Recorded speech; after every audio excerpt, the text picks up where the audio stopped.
हाँ आप बताओ क्या डाउट बोल रहे थे उस टाइम? तो वो ये बोल रहे थे कि ऑक्सीडेज ये का वाला। जो ऑक्सीडेशन कराने का तरीका है, हम्म। तो एडिशन ऑफ ऑक्सीजन है, बिल्कुल। लेकिन यहाँ यहाँ पे जो AH2 सबस्ट्रेट है, होल्ड करो, लेकिन बता रहा हूँ। अपने एनसीईआरटी को उल्टाना। ऑक्सीडेज वाले ग्रुप का जनरल रिएक्शन एनसीईआरटी में दूसरे तरीके से लिखा है। कैसे लिखा है मैं लिख देता हूँ, चाहो तो ऐड कर लेना, जगह है तुम्हारे पास। उसने क्या लिखा है? लिखा है कि कोई एक सबस्ट्रेट है जो रेड्यूस्ड है। क्या लिखा उसने? कोई एक सबस्ट्रेट है जो रेड्यूस्ड है, प्लस कोई दूसरा सबस्ट्रेट है एस डैश जो ऑक्सीडाइज्ड है, जो ऑक्सीडाइज्ड है। ठीक है। ऑक्सीडेज रिएक्शन आता है, ऑक्सीडेज एंजाइम आता है, करा देता है रिएक्शन। कैसा रिएक्शन करा देता है? बायोडीन ऑफ ऑक्सीजन। और इस दौरान जो रेड्यूस्ड सबस्ट्रेट है वो हो जाता है ऑक्सीडाइज्ड। जो रेड्यूस्ड सबस्ट्रेट है वो हो जाता है एस, हो जाएगा अब ऑक्सीडाइज्ड। एस हो जाएगा ऑक्सीडाइज्ड। और जो ऑक्सीडाइज्ड सबस्ट्रेट है एस डैश वो हो जाएगा रेड्यूस्ड, वो हो जाएगा रेड्यूस्ड। ऐसा रिएक्शन लिखा है ऑक्सीडो रिडक्टेज के फर्स्ट क्लास ऑक्सीडेज में। पेज नंबर बता देता हूं मैं।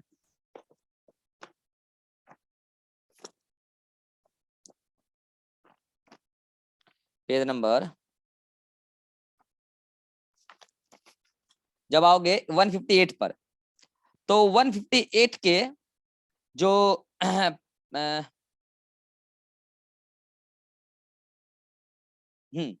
ये सबसे पहला वाला पीला वाला डब्बा वाला एंजाइम है, उसमें ऐसा लिखा है। ठीक है।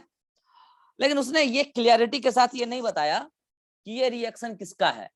ये रिएक्शन ऑक्सीडेज का है या ये रिएक्शन डिहाइड्रोजिनेज का है या ये रिएक्शन रिडक्टेज का है। समझ आ रहा है क्या कह रहा हूं? उसने इस कॉमन ग्रुप के लिए, पूरे इसके लिए ये रिएक्शन लिख दिया। अब ये रिएक्शन देख के क्या लगता है तुमको? ये रिएक्शन किसका होगा? ऑक्सीडेज का या डिहाइड्रोजिनेज का या रिडक्टेज का? सोच के बताओ। ये तो तीनों का हो सकता है। देखने से लग रहा है तीनों का हो सकता है, लेकिन ये दो का ही है। और एक बोलूं तो उसमें भी एक का ही है, डिहाइड्रोजिनेज का। बता रहे बेसिकली जब भी डैश लिख के बोला जाता है तो बेसिकली वो साइड प्रोडक्ट होता है, सॉरी साइड रिएक्टेंट होता है। मेन रिएक्टेंट है आपका ये वाला, और इसका हो रहा है रेड्यूस था पहले से, इसका हो रहा है ऑक्सीडेशन, इसका हो रहा है ऑक्सीडेशन। लेकिन एट द सेम टाइम किसी ऑक्सीडाइज का रिडक्शन हो गया। समझ रहे हो? तो इस वाले केस में तो ऐसा नहीं होता है at the time oxidation reduction, ऐसा होता है डिहाइड्रोजनेज के केस में। डिहाइड्रोजनेज सबस्ट्रेट का कराता है ऑक्सीडेशन, और डिहाइड्रोजन एंजाइम के खुद के कोएंजाइम का होता है रिडक्शन। जो ऑलरेडी ऑक्सीडाइज था, यूं बोलो ऑक्सीडाइज था का मतलब क्या? इलेक्ट्रॉन खाने की भूख रखता था, इलेक्ट्रॉन प्रोटॉन खाने की भूख रखता था। तो एक्चुअल में ये किसका होना चाहिए था? डी हाइड्रोजिनेज का। ठीक है। अब तुम्हारा डाउट है कि सर ऑक्सीडेज वाले के जनरल रिएक्शन में आप यहाँ पे लिखे H2, लिखना चाहिए था AH, सर ए है ना? तो ये H2 लिख के आपको ये बताया जा रहा है ऑक्सीडेशन उसका होगा जो पहले से रेड्यूस्ड है। ये रेड्यूस्ड है, रेड्यूस्ड कंपाउंड है। ऑक्सीडेशन उसका होगा जो पहले से रेड्यूस्ड है। लेकिन यहां ऑक्सीडेशन इस तरीके से नहीं हो रहा है कि इससे प्रोटॉन और इलेक्ट्रॉन छीना जाए और उसको आप ऑक्सीडेशन कह रहे हैं। एक्चुअल में एंजाइम ने यहां पर O2 को ऐड कराना चाहा है इस कंपाउंड के साथ। और इस कंपाउंड में किसके साथ? इसी कंपाउंड का हिस्सा है H2। इस कंपाउंड में किसके साथ? तो H2 के साथ। और जब H2 के साथ जुड़ा O2 तो बन गया H2O2, और ये उसके साथ एसोसिएटेड नहीं रह पाया, हट गया वो। तो यहां ऑक्सीडाइज्ड प्रोडक्ट A डैश नहीं है, ऑक्सीडाइज्ड प्रोडक्ट H2O2 है। O2 उसमें ऐड हुआ है। समझ में आया? फिर नीचे वाले में yes sir. H2 reduced compound है, इसमें जो इससे हाइड्रोजन निकालना ऑक्सीडेशन नहीं है यहाँ पे, ये एंजाइम तो O2 को जोड़ के ऑक्सीडेशन कराने वाला एंजाइम, इसने O2 को ऐड किया इस पूरी कंपाउंड में। इस कंपाउंड में किसको? तो H2 को। हाफ मोल O2 ऐड हुआ है, तो हाफ मॉलिक्यूल O2, ठीक है, वो कोफिशिएंट आप देख लेना। तो फाइनली यहां बना वाटर, तो ये एडस बन गया। एग्जाम्पल से देख लो, नहीं समझ पड़े एग्जाम्पल से देख लो। ग्लाइऑक्सिलेट में जोड़ा गया O2, ग्लाइकोलेट में। हाँ, तो ग्लाइऑक्सिलेट में जो आपने O2 जोड़ा, तो एक ग्लाइऑक्सिलेट के H को निकालकर H2O2 बन गया वहां पर। इसका मतलब ये H कहां से आया? ग्लाइकोलेट में नहीं जोड़ा है। सॉरी, ग्लाइकोलेट के H को निकालकर O2 जोड़ दिया गया, H2O2 बन गया, यही है ऑक्सीडाइज्ड कंपाउंड। लेकिन ये पहले से रेड्यूस था, तो इसी में O2 को जोड़ा गया है ना, इसी का पार्ट था ना H पहले, समझ रहे हो? तो ऑक्सीडेज एंजाइम ने इससे H2 निकालने का एफर्ट नहीं लगाया है, वो रिएक्शन कैटलाइज नहीं किया है। रिएक्शन तो वो करवाया O2 को एडिशन के लिए। हाँ, O2 जब उसमें ऐड हुआ उसके कंपोनेंट के साथ, उसके H के साथ, तो वो H ऑटोमेटिकली ग्लाइकोलेट को छोड़ दिया। तो ग्लाइकोलेट को जब छोड़ा H O2 के साथ बाइंड करके, तो वो अलग स्ट्रक्चर में कन्वर्ट हो गया। उस एटम रिमूव हुआ है ना, तो किस एटम में कन्वर्ट हो गया? ग्लाइकोजिलेट में। अब समझ में? ऐसे ही यहाँ आप इस वाले रिएक्शन से तो आपको और क्लियर हो जाएगा। एक बात बताओ, यहाँ पे ये मैंने उस टाइम भी बोला था, वो H और E यानी कि प्रोटॉन और इलेक्ट्रॉन मिलके पहले बना H, हाइड्रोजन एटम, और इसके साथ O2 को जोड़ा गया है। यहाँ अपना सबस्ट्रेट H है, सबस्ट्रेट ही हमारा H है, इलेक्ट्रॉन प्रोटॉन मिलके जो H बना, उसके साथ O2 को जोड़ने का एफर्ट कराया है साइटोक्रोम ऑक्सीडेज ने, तो बन गया वाटर। अब समझ में आया? ऐसा मत सोच लेना कि ये वाला रिएक्शन ऑक्सीडेज के लिए एप्लीकेबल है ना, ये डिहाइड्रोजनेज के लिए। हाँ, उल्टा करके अगर सोच लें, अगर हम कह दें कि हमारा S डैश मेन प्रोडक्ट है और S साइड बाय प्रोडक्ट है, तो ये रिएक्शन रिडक्टेज के लिए हो सकता है, लेकिन ऑक्सीडेज के लिए नहीं होगा। समझ रहे हो? ऑक्सीडेज के लिए जबरदस्ती उस रिएक्शन को कहना पड़ेगा कहोगे तो आई थिंक अब डाउट क्लियर होगा। अब बढ़ते हैं हम आगे, और हमारा तीसरा क्लास है, 3 क्लास हो चुका है, चौथा क्लास है। हाँ बताओ, चौथे क्लास का क्या नाम है?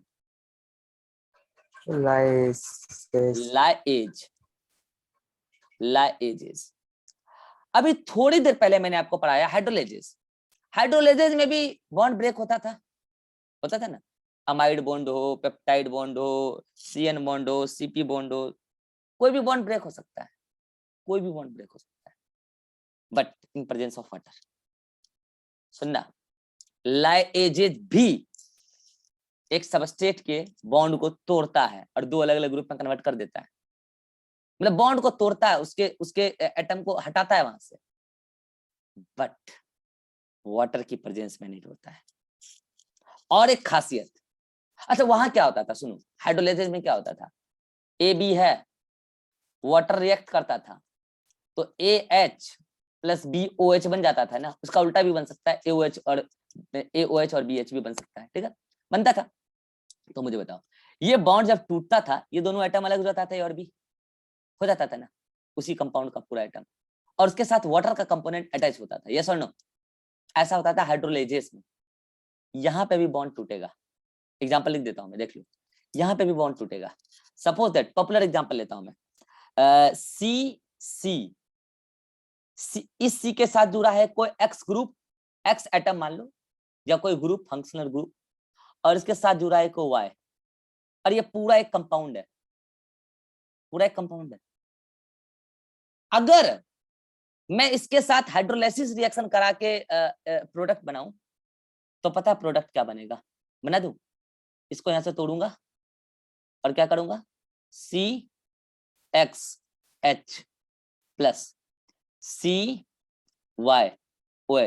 बोलो, इस रिएक्शन को देखकर तुम क्या बोलोगे? रिएक्शन क्या? हाइड्रोलाइसिस, मतलब हाइड्रोलाइजेज के प्रेजेंस में होगा या लाइएजेज के प्रेजेंस में? ये हाइड्रोलाइसिस हाइड्रोलाइजेज के प्रेजेंस में। लेसिस। बट लाइएजेज के प्रेजेंस में कुछ और होगा। क्या होगा? बॉन्ड ये वाला नहीं टूटेगा,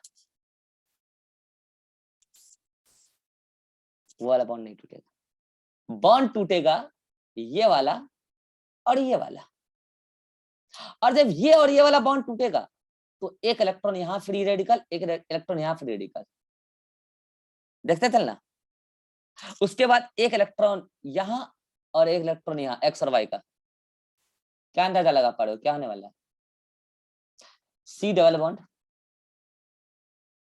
प्लस एक्स वाई। समझ में आया? वो दोनों इलेक्ट्रॉन मिलकर एक बॉन्ड बना लिया, वो दोनों इलेक्ट्रॉन मिलकर एक बॉन्ड बना दिया। बॉन्ड का ब्रेकिंग तो साहब यहाँ पे भी हुआ है, बॉन्ड का ब्रेकिंग तो यहाँ पे भी हुआ है, लेकिन यहाँ पे after bond breaking double bond जरूर दिखेगा आपको। हाँ, ये जो मैंने एक्स बताया है, ये एक्स कुछ भी हो सकता है, ये वाई कुछ भी हो सकता है।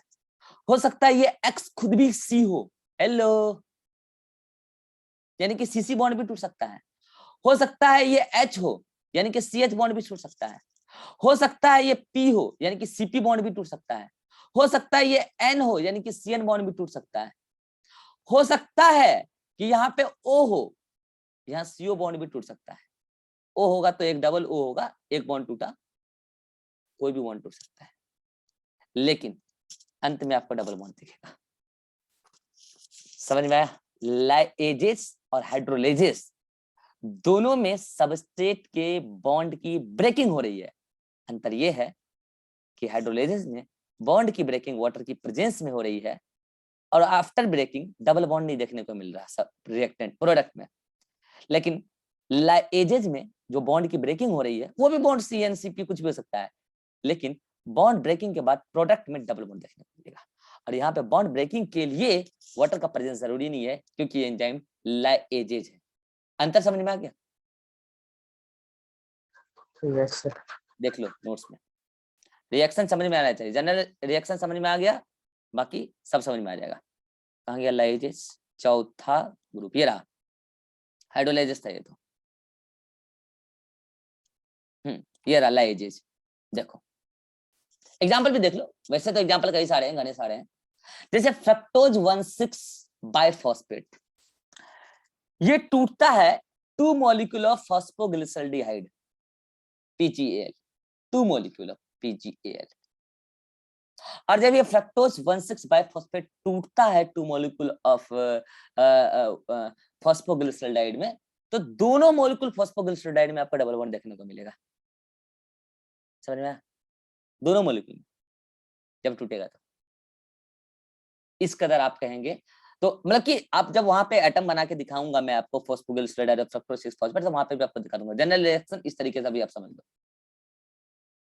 ये बातें आपको समझ में आनी चाहिए, ये बातें आपको समझ में आनी चाहिए। वाटर की प्रेजेंस में ब्रेकिंग नहीं हो रहा है। बोलो, ये हुआ चौथा।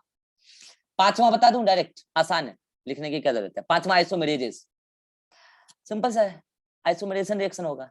घने सारे एग्जांपल पढ़े पूरी बायोलॉजी में। जैसे अभी पीजीएल बना था ना फ्रक्टोज 1,6 फॉस्फेट से, तो फिर पीजीएल कन्वर्ट हो जाता है डीएचएपी धाप में, डाइहाइड्रोक्सी एसीटोन फॉस्फेट में, उसका आइसोमर है। एंजाइम होता है आइसोमेरेज। तो आइसोमर भाई कुछ नहीं है, एटम एटम का नंबर उतना ही है, बस अरेंजमेंट डिफर कर दिया, आइसोमर बना दिया। ऐसे ही ग्लाइकोलाइसिस के एक स्टेप में आएगा, सेकंड स्टेप में आएगा, नहीं थर्ड स्टेप में आएगा, एक मिनट को, फर्स्ट सेकंड स्टेप में आएगा, ग्लूकोज 6 फॉस्फेट कन्वर्ट होगा फ्रक्टोज 6 फॉस्फेट में, आइसोमेरेज एंजाइम होता है। अच्छा, यहाँ वाले आइसोमेरेज को आप सकते हो ट्राइओज आइसोमेरेज, क्योंकि ये तीनों 3-3 कार्बन का होता है, ट्राइओज आइसोमेरेज। यहाँ बोल सकते हो हेक्सोज आइसोमेरेज, क्योंकि ये दोनों 6-6 कार्बन का होता है। ठीक है, बस वही अरेंजमेंट अलग कर रहे हैं, एटम का नंबर उतना है, एटम का मतलब कि बस पोजीशन डिफर किया गया है। ऐसे ही आपका एक और रिएक्शन आएगा क्रेव साइकिल में, साइट्रिक एसिड कन्वर्ट होगा आइसोसाइट्रिक एसिड में in presence of एकोनिटेज। Crave cycle का सेकंड स्टेप, जब साइक्लिक में पहला स्टेप होता है उसके बाद second step, citric acid convert होगा आइसोसेट्रिक एसिड में, तो वो एक्वानिटेज के प्रेजेंस में होता है। सब आइसोमर एक दूसरे के, यानी कि आपसे क्वेश्चन ये भी बन सकता है कि इन तीनों का आइसोमर कौन है रेस्पेक्टिवली, ये तीनों रेस्पेक्टिवली, फिर इसके एंजाइम पूछ लिए जाएंगे। बोला आइसोमरेज समझ में आया? कुछ नहीं करना है, बस अरेंजमेंट करना है एटम्स का, और वहां पे क्या कर देना है, किसी भी प्रकार का आइसोमर बना देना है, चाहे वो ऑप्टिकल आइसोमर हो, ज्योमेट्रिकल आइसोमर हो, पोजिशनल आइसोमर हो, आइसोमर बन जाए। बोलो समझ में आया? Yes sir. लास्ट है सिंथेजेस, उसी को बोलते हैं लाइगेजेस। यहाँ पे जनरल रिएक्शन देखो, ए है और बी है, अलग अलग है। ए और बी में से इलेक्ट्रॉन प्रोटॉन छीनने की कोई आवश्यकता नहीं है, दोनों अलग अलग है, तोड़ने की आवश्यकता नहीं है, ऑलरेडी अलग अलग है। इन दोनों को जोड़ना है, जोड़ने का काम कराना है। लाइगेशन मतलब लाइगेज करना मतलब जोड़ना, तो दोनों को जोड़ के एक बना दो। और उन दोनों के बीच में बॉन्ड कोई सा भी बन सकता है, CO बॉन्ड बन सकता है, CS बॉन्ड बन सकता है, CH बॉन्ड बन सकता है, CN बॉन्ड बन सकता है, PO कोई भी बॉन्ड बन सकता है, कोवेलेंट बॉन्ड, दोनों को जोड़ के। एग्जांपल बताऊं, स्टाइल कोएंजाइम के साथ जोड़ूंगा ऑक्जेलो acetic acid, first reaction Krebs cycle का, क्रेब्स साइकिल का फर्स्ट रिएक्शन है। इन दोनों को जब जोड़ा जाता है एंजाइम होता है सैचुरेट सिंथेटेज, कंपाउंड बनता है सैचुरेट, एक मॉलिक्यूल सैचुरेट, देख लो। तो इन दोनों को जोड़ा गया ना। ऐसे ही एडीपी को जब जोड़ोगे इनऑर्गेनिक फॉस्फेट के साथ तो दोनों जुड़ जाएगा, एटीपी बनेगा, एटीपी सिंथेज की प्रेजेंस में। तो बोलो इलाइगेशन है कि नहीं है? बोलो। This is all about classification of enzyme, 6th class मैंने बता दिया आपको, ठीक है। तो अब आप क्या करोगे, रूम पे बैठ के आराम से इन सारों को एक बार देख लेना, क्योंकि है बहुत आसान, जब तक एक बार पढ़ोगे नहीं ढंग से तो चीजें क्लियर नहीं होगी। अब मैं एक कंफ्यूजन क्रिएट कराता हूं आपको, करा दूं? अगर आप बहुत ज्यादा दिमाग लगा के पढ़ोगे तब बोलोगे सर आप कहते थे बायोकेमिकल रिएक्शन सारे रिवर्सिबल होते हैं, याद है? याद है? Biochemical reaction sir yes. सारे रिवर्सिबल होते हैं, और आपने हर जगह एरो भी रिवर्सिबल लगाया भी है, ठीक है, मेजोरिटी तो रिवर्सिबल ही होते हैं, तो आपने एरो लगाया भी है।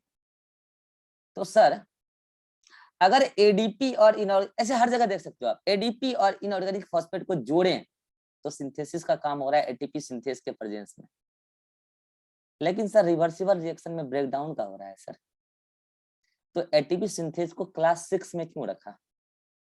लाइजेज में रख दो ना उधर, ब्रेकडाउन जहां हो रहा है। समझ में आया? समझ में आया? फिर वही बात कहूंगा, जो मैंने बता दिया सो बता दिया, आईयूबी की सारी बातें आपको नहीं पढ़ाई जा रही। आपको दिख रहा होगा कि एटीपी सिंथेस 2 टाइप के रिएक्शन को कैटलाइज कर रहा है, ये सच बात है, 2 टाइप के रिएक्शन को कैटलाइज कर रहा है, ये हकीकत है, ब्रेकडाउन में भी और उसमें दोनों में काम आता है। लेकिन भैया उसको क्लास 6 में रखने का केवल टाइप ऑफ रिएक्शन बेसिस नहीं है, आप लोग के लेवल पे केवल ये बताते हैं, कई सारे बेसिस है, इसलिए इस बात को लेकर कंफ्यूजन में नहीं आना है, और पूछना भी नहीं सर कौन कौन से बेसिस है, एक बार पास कर लो नीट, बता दूंगा मैं, है अपने पास रीजन, भैया बहुत रीजन है उसको क्यों उस क्लास में रखा। ऐसे तो फिर आप सारे बायोकेमिकल रिएक्शन को उल्टा पुल्टा के देखोगे ना, जैसे कि चलो इस वाले को देख लो, ऑक्सीडेशन रिडक्शन को उल्टा के देख लो। हाँ क्या बोले? अरे कहीं पे भी उल्टा के देख लेना ना। Saturate synthetic. हाँ उसको भी देख लो उल्टा के। अरे रिडक्शन ऑक्सीडेशन को उल्टा के देख लो, ऑक्सीडेशन को उल्टा होगा तो रिडक्शन दिखेगा। तो भैया वो आपको दिमाग नहीं लगाना है, मैंने आपको तो बता दिया, बस ऐसे सोचना। एक बार पहले पढ़ लो ना, नीट की तैयारी कर लो, फिर बायोकेमिस्ट्री आपको पता चल जाएगी क्या है, ठीक है। आपको सिंपली बता दिया on the basis of type reaction class 6 होते हैं, और किसमें किसको रखा है, और भी क्राइटेरिया है, समझ रहे हो? This is all about classification of enzyme. अगर कोई डाउट है तो पूछ लो। नेक्स्ट क्लास में स्टार्ट करेंगे एक्शन ऑफ एंजाइम, और कल मॉर्निंग और इवनिंग मिला के एंजाइम खत्म हो जाएगा। जो क्लास किए अच्छी बात, नहीं किए इसका जवाबदेही आप दोगे, मेरे पास इसका जवाब नहीं है, क्यों एब्सेंट किए। चलिए पढ़ लीजिए, और आपको पढ़ना है आज एनसीईआरटी पेज नंबर 158 से एनसीईआरटी पेज नंबर 159, यहाँ पे पढ़ना है 9.12.5 से लेकर यहां पढ़ना है 9.12.6 के ऊपर तक, के ऊपर तक। ठीक है, यहां तक पढ़ लेना, फिर मिलते हैं मॉर्निंग में। Bye bye.